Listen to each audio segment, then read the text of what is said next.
Good morning. I'm Carlton Sharp, pastor of Faith Christian Center Church, right here in Beaumont, Texas. And we're here on what's happening in our neighborhood. And today my special guest is Miss Jean Upfold. Welcome, Jean. Good morning. How are you? I'm good. Hey, we're here to talk about something that many people don't want to talk about when it comes down to our existence.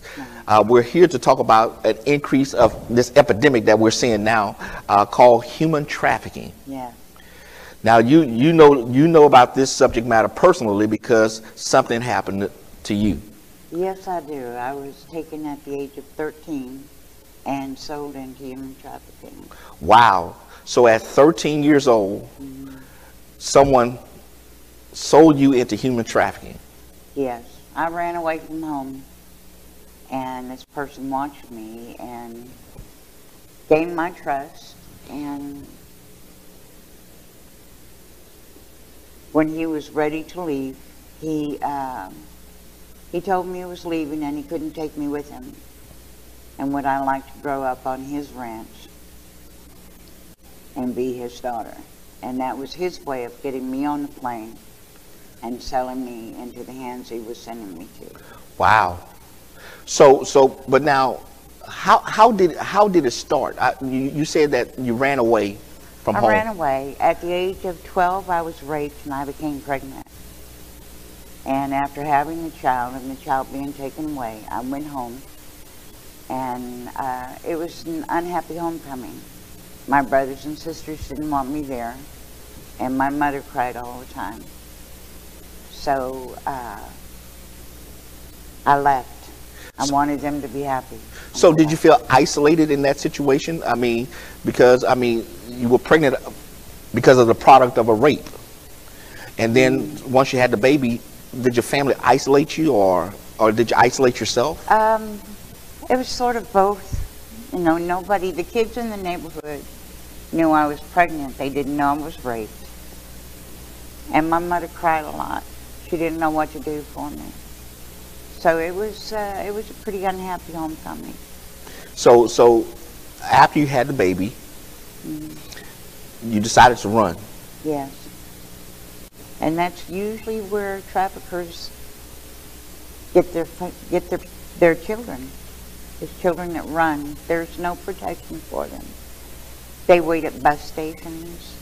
They walk around the beaches. And you can always tell a child that's running. There's a scared look in their face. Okay. They're hungry. They're always wearing the same clothes. And they're either sleeping on the beach or sleeping in a doorstop somewhere. So now, how long were you out on the street on your own before somebody made contact with you? 2 weeks. 2 weeks. Usually nowadays it's only about 48 hours. Wow. Okay, so then I'm assuming that someone approached you. Yes. I was sitting on the beach. I was crying. I was hungry. And I didn't quite know what to do. And he made his move. And he walked up and he asked me if I was hungry. I didn't say anything to him. But he left and he came back about 15 minutes later with a bucket of chicken. Wow. And he sat down and that opened the door. I ate and I cried and I told him my miserable life. Mm-hmm. And he took me in. He got me a motel room. He never touched me and he never stayed with me. And he did that for 2 weeks. And then one morning he said, I have to leave on business. And I can't take you with me. Would you like to live on my ranch? And I'll raise you as my daughter. So he built your trust. Yes. For 2 weeks. Mm-hmm. And I got on that plane willingly. But nowadays, they don't go that far. They build your trust over the internet, on the phone. Some people might even be half an hour. Wow. It depends on the child. It depends on how badly you want to get out. So if some young person was watching today, whose home condition is not, what they desire, what would you tell them? I tell them to talk about it with their parents. If it's that undesirable, go to someone in your school. Go to someone who you trust. If it's not someone at school, someone in your neighborhood, an adult, someone who you have trust and faith in. Because a lot of times there are things going on at home that you can't get away from. I was an abused child, but there are times when there's not really much going on. A child doesn't feel like they're getting what they need. They're not being abused, they're not being hurt, but they feel they're not being heard. That's good. There was, in some families, there's not a whole lot of love. Now, how long were you trafficked, and when did you get out? I was sent to a ranch in California where there were only children there. I was there for 2 years before I escaped. Before you escaped? It was a ranch in the middle of the desert. There was a surgeon kept there on the grounds in case we got hurt really bad so we could be sent back to work. Now, when you say work, I mean, just being naive, I'm assuming that this is not flipping burgers. No, there were men and women that came there that paid, and they could do anything that they absolutely wanted to do to us. Wow. It was pretty horrifying. I myself I was a very hard person to break. They used drugs and starvation to control us. And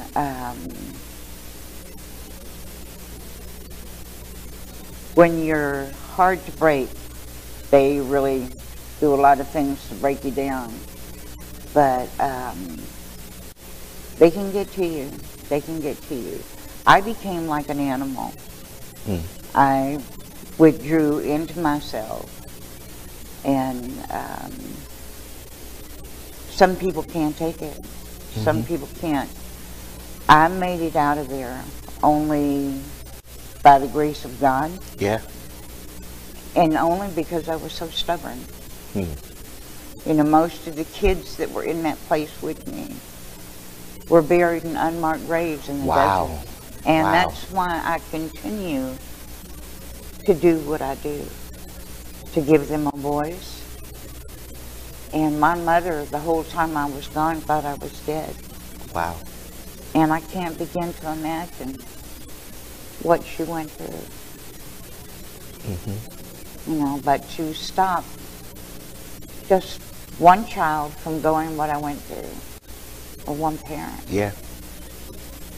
It's, God gave us a beautiful world to live in. But because we live in the flesh, we have a lot of sick people in this world. And this has been going on since the beginning of time. It's time for it to stop. Now, you say you escaped. How did you get out? We, every 6 weeks, there were 6 men there, and every 6 weeks, 5 of the men would leave to replenish the ranch. The one that stayed was the one we called the enforcer. He did everything, but he liked drugs and he liked to drink. And sometimes the room that I was kept in was forgotten to be locked. And this time he made the mistake of not locking it. And I escaped with a girl that was in the room with me. And the whole time we were kept there, we were only kept in underwear. And I saw where clothes were kept. I kept my eyes on most of everything there. So we took men's clothes. I found some money and some drugs, and we took off outside. And she went for the road, and I told her, I said, no, we can't take the road. Yeah.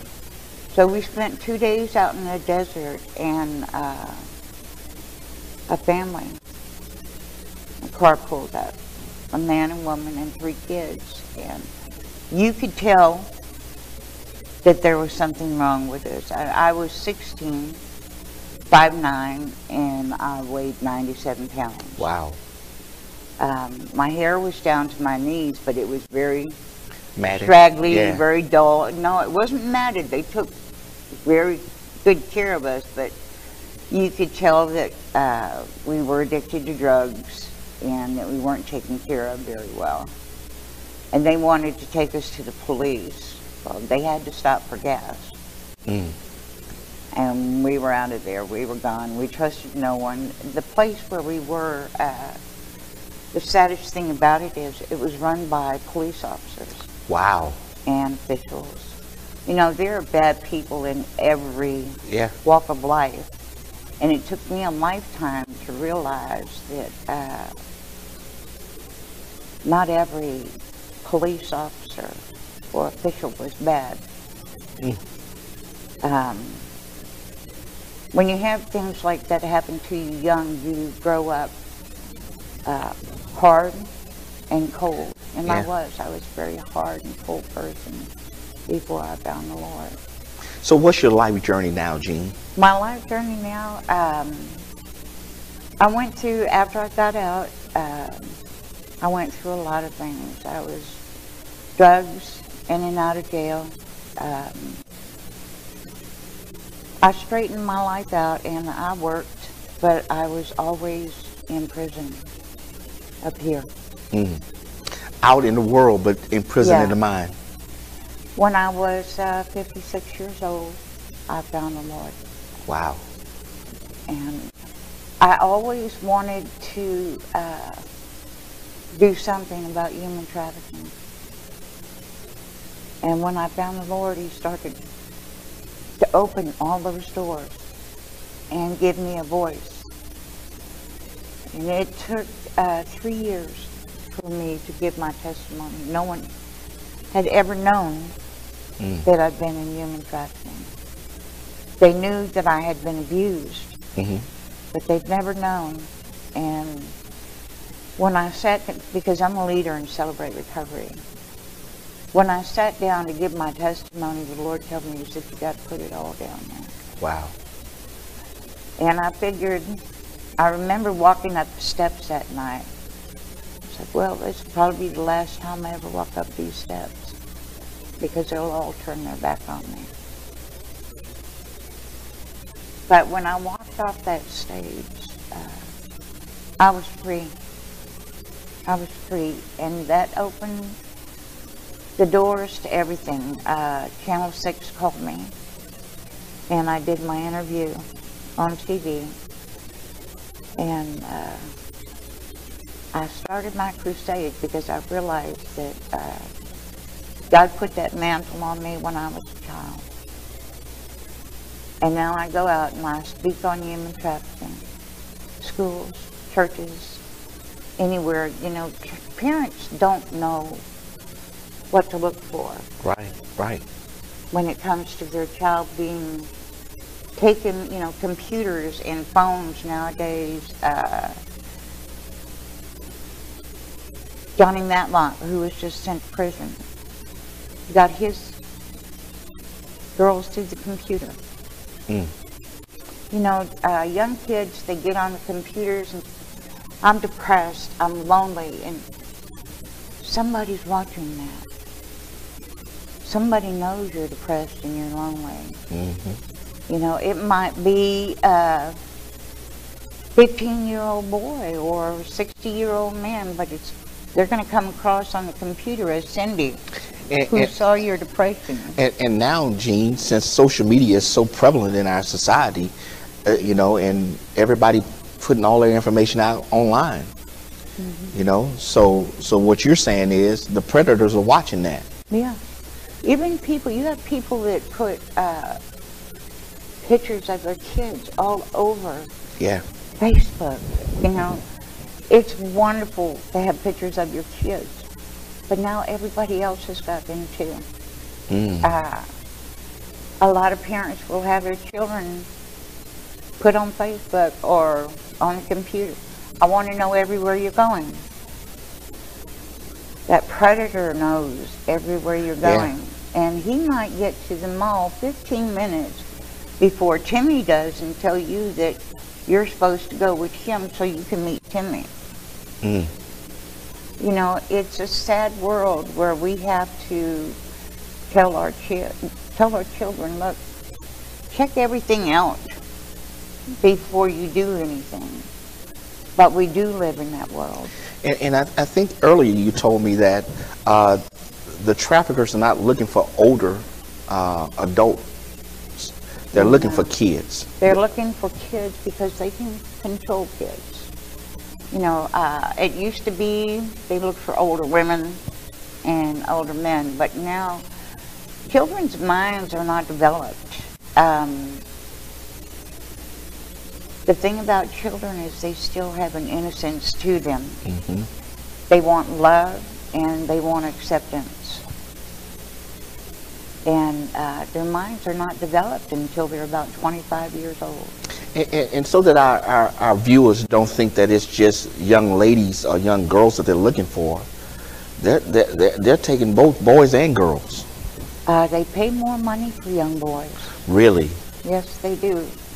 And it's hard to get them because young boys aren't as easy to get online. Wow. So young boys, they usually just snatch young boys.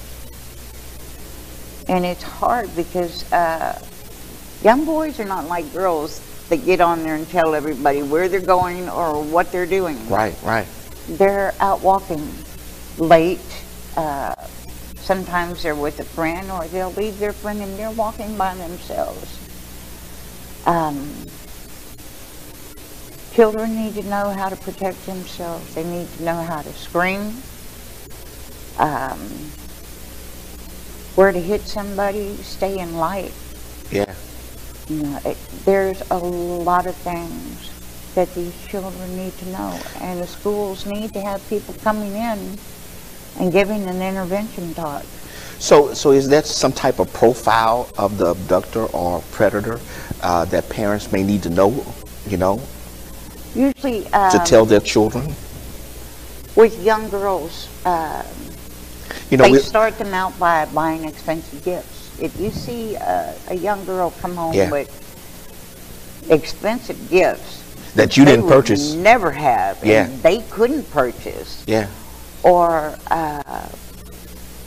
they withdraw, their grades start to drop, they're secretive on the phone. You don't know who their new boyfriend is, or their new boyfriend might be 5 to 6 years older than them.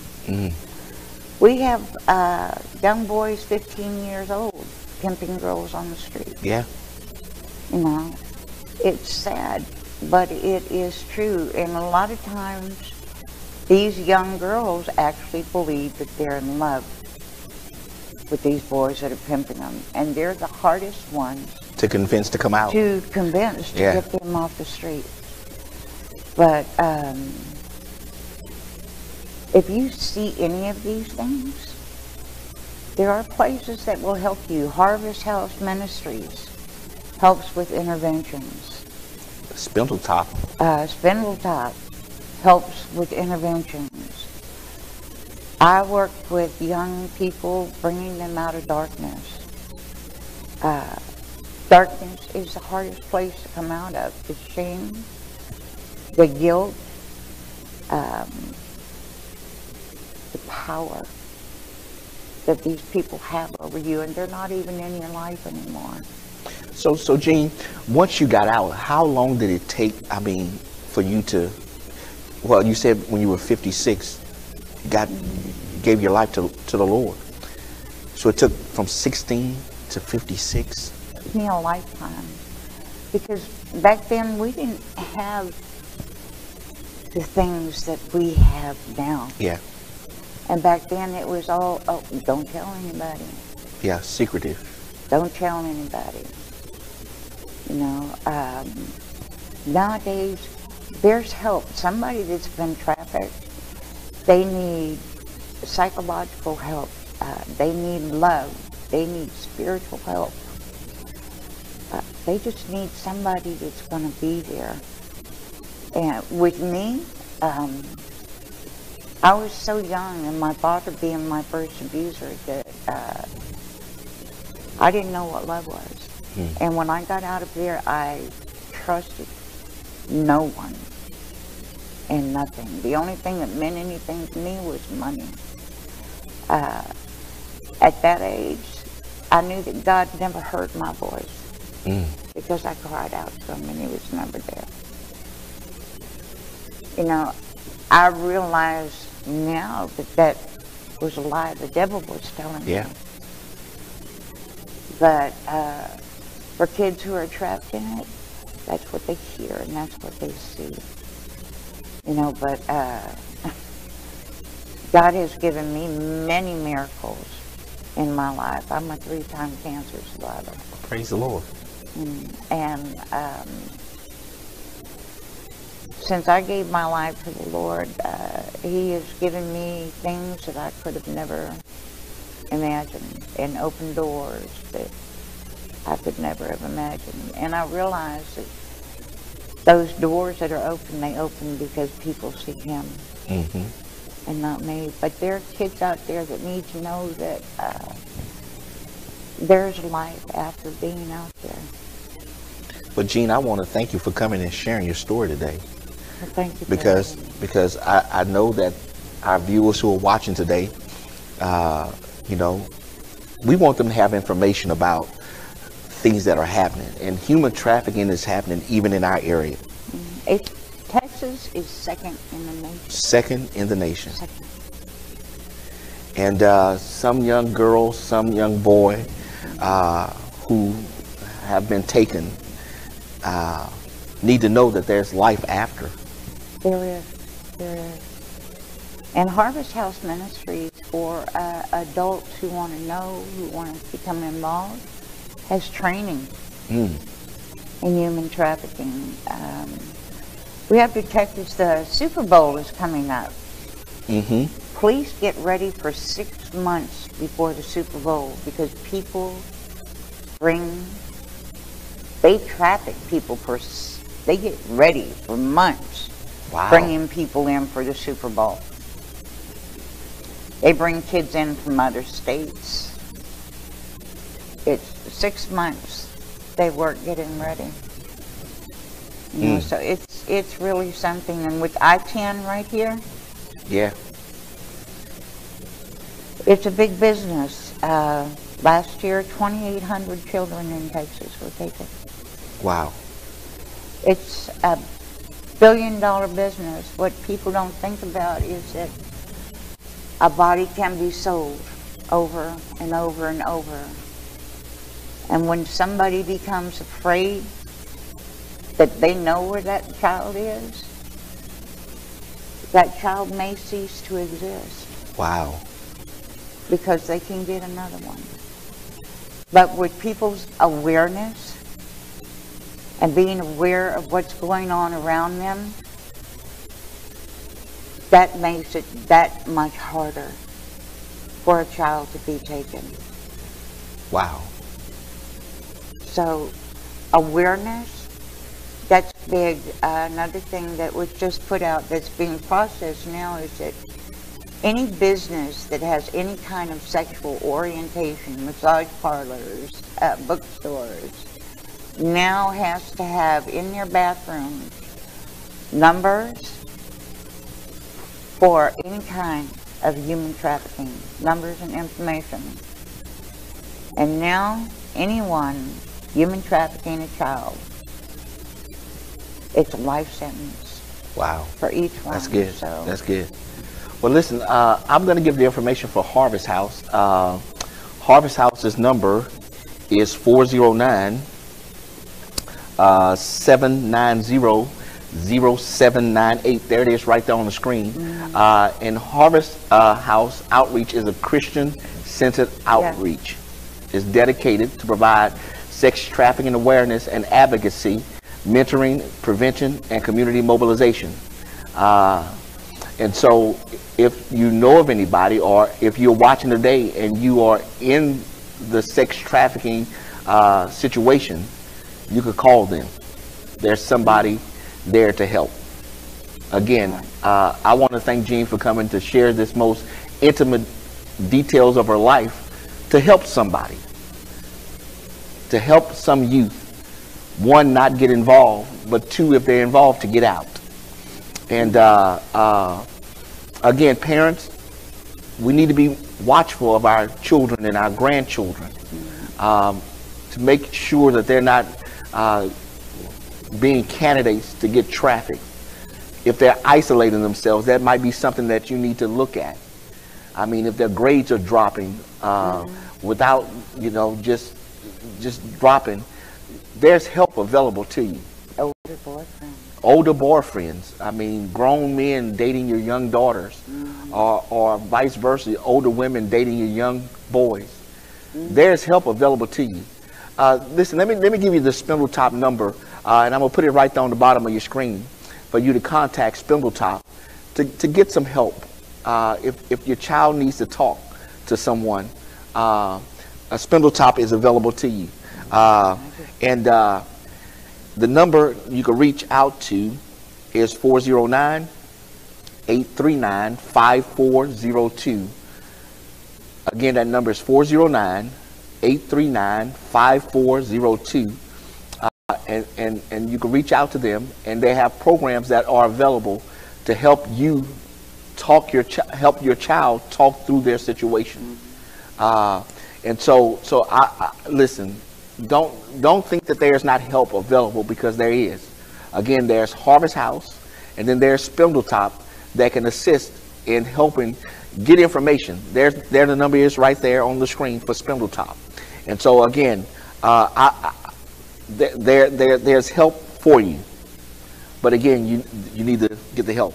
And again, Jean has come on and shared her. There's Harvest House information right there.